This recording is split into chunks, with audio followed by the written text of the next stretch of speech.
Friends, മിനീസ് കിച്ചണിലേക്ക് എല്ലാവർക്കും സ്വാഗതം. ഇന്നൊരു ഒഴിച്ചുകറിയുടെ റെസിപ്പിയാണ്. കുമ്പളങ്ങയും ചെറുപയറും കൊണ്ടൊരു ഒഴിച്ചുകറിയാണ്. നല്ല ടേസ്റ്റായിട്ടുള്ള ഒരു ഒഴിച്ചുകറിയാണ്. നമുക്ക് ചപ്പാത്തിക്കും ദോശയ്ക്കും ഒക്കെ ഉപയോഗിക്കാൻ പറ്റും, ചോറിന് ഉപയോഗിക്കാൻ പറ്റുന്ന ഒരു കറിയാണ്.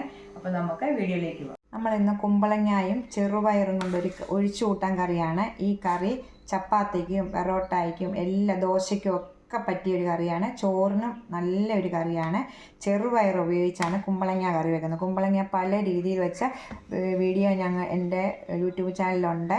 ഇതുകൂടാതെ ഇന്ന് കുമ്പളങ്ങയും ഈ ചെറുപയറും കൊണ്ടൊരു നല്ല കറിയാണ്. അതിനായിട്ട് അര കപ്പ് ചെറുപയർ ഞാൻ നല്ലോണം വേവിച്ച് വെച്ചിട്ടുണ്ട്. ഇതുപോലെ നല്ലോണം വെച്ചിട്ടുണ്ട്.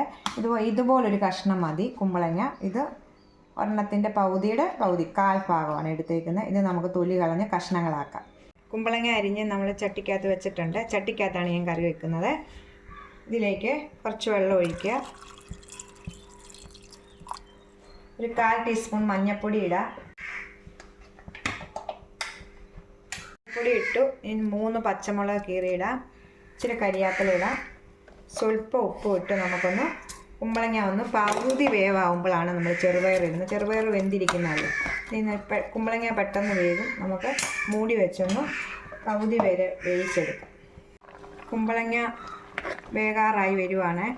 2 തള തിളച്ച് കഴിയുമ്പോൾ ഒരു തക്കാളിയാണ് ഇടേണ്ടത്. ഒരു തക്കാളി, മീഡിയം സൈസിലൊരു തക്കാളി ചെറുതായിട്ട് അരിഞ്ഞിടുക. എന്നിട്ട് എന്നിട്ട് തക്കാളി കുമ്പളങ്ങയുടെ കൂടെ കിടന്ന് ഒന്നുകൂടെ വേകട്ടെ. അന്ന് മൂടി വെച്ചൊന്ന് വേവിക്കാം. നമുക്ക് കറിക്ക് അരപ്പൊന്ന് തയ്യാറാക്കാം. അതിനായിട്ട് ഒരു ചെറിയ തേങ്ങയുടെ പകുതി, അരമുറി തേങ്ങ മിക്സിയുടെ ജാറിലേക്ക് ഇട്ട് കൊടുക്കാം. ഒരു 1/4 ടീസ്പൂൺ ജീരകം.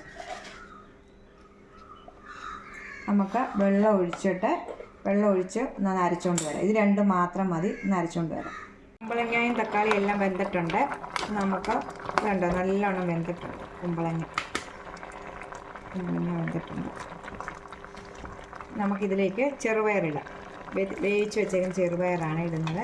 ഇതിലേക്കിടാം.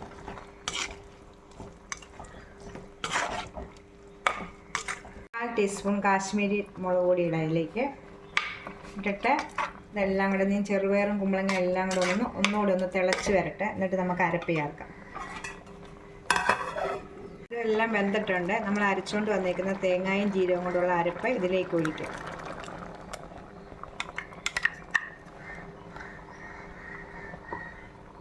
ഇതിലേക്ക് മിക്സിയുടെ ജാറിൽ ഇച്ചിരി വെള്ളം ഒഴിച്ച് അതുകൂടെ ഇതിലേക്ക് ഒഴിക്കാം. ഈ സമയം നമ്മൾ ഉപ്പുണ്ടോ എന്ന് നോക്കണം. ഉപ്പ് കുറവായിരുന്നു, സ്വല്പം ഉപ്പിടാം. നല്ലോണം ഒന്ന് തിളച്ച് വരട്ടെ. തിളച്ചുകൊണ്ടിരിക്കുന്നുണ്ട്. തീ ഓഫ് ചെയ്തിട്ടേക്കുവാണ്. എന്നിട്ട് ഈ ചട്ടിക്കകത്തായതുകൊണ്ട് നല്ല ചൂടായിട്ട് ഇങ്ങനെ ഇരിക്കും. നമുക്ക് ഉഴുന്നും കടുകും എല്ലാം കൂടെ വറുത്ത് കോരിയത് ഇതിലേക്ക് നമുക്ക് ഇടാം. ഈ ഉഴുന്നിടാൻ മറക്കല്ലേ. നല്ല ടേസ്റ്റായിട്ടുള്ളൊരു കറിയാണിത്. ചപ്പാത്തിക്കൊക്കെ പറ്റിയ ഒരു കറിയാണിത്. എല്ലാവരും ഒന്ന് ട്രൈ ചെയ്ത് നോക്കണേ. അപ്പോൾ നമുക്ക് മൂടി വെച്ച് ഇതിട്ട ഉടനെ നമ്മൾ അടപ്പ് വെച്ച് മൂടി വെക്കുക. എന്നിട്ട് ഈ ഉഴുന്നിൻ്റെ ഇതെല്ലാം സാധനം ഇതിലേക്ക് ഇറങ്ങി പിടിച്ച് കഴിഞ്ഞിട്ട് വേണം നമ്മൾ കറി ഉപയോഗിക്കാൻ തുടങ്ങും. നമുക്കൊന്ന് മൂടി വെക്കാം. നമ്മൾ മൂടി വെച്ചിട്ട് 10 മിനിറ്റായി. കറിയെല്ലാം ഓഫ് ചെയ്ത് 10 മിനിറ്റായി. നമുക്ക് നോക്കാം. കണ്ടോ, നല്ല കുറുകിയ കറിയാണിത്. കുമ്പളങ്ങയും ചെറുപയറൂടി ഇങ്ങനെ ആരെങ്കിലും കറി വെച്ചിട്ടുണ്ടോ ഉണ്ടെങ്കിൽ കമൻറ്റ് ചെയ്യണേ. നിങ്ങളിതൊന്ന് ട്രൈ ചെയ്ത് നോക്കിയിട്ട് നല്ല ടേസ്റ്റായിട്ടുള്ള കറിയാണിത്. ചപ്പാത്തിക്കും പുട്ടിനും ഒക്കെ പറ്റുന്ന ചോറിന് ഉച്ച സമയം നല്ല ചൂട് ചോറിൻ്റെ കൂടെയും കഴിക്കാൻ നല്ല ഇതാണ്. പെട്ടെന്ന് നമുക്ക് ഉണ്ടാക്കാൻ പറ്റുന്ന കറിയല്ലേ ഇത്. തേങ്ങയും ജീരകമൊക്കെ അരച്ച് നല്ലൊരു കറി. അപ്പം ഞങ്ങളുടെ വീഡിയോ കണ്ട് സപ്പോർട്ട് ചെയ്യണേ. ലൈക്ക് ചെയ്യണം, ഷെയർ ചെയ്യണം, കമൻറ്റ് ചെയ്യണം, സബ്സ്ക്രൈബ് ചെയ്യണം. ടാറ്റാ.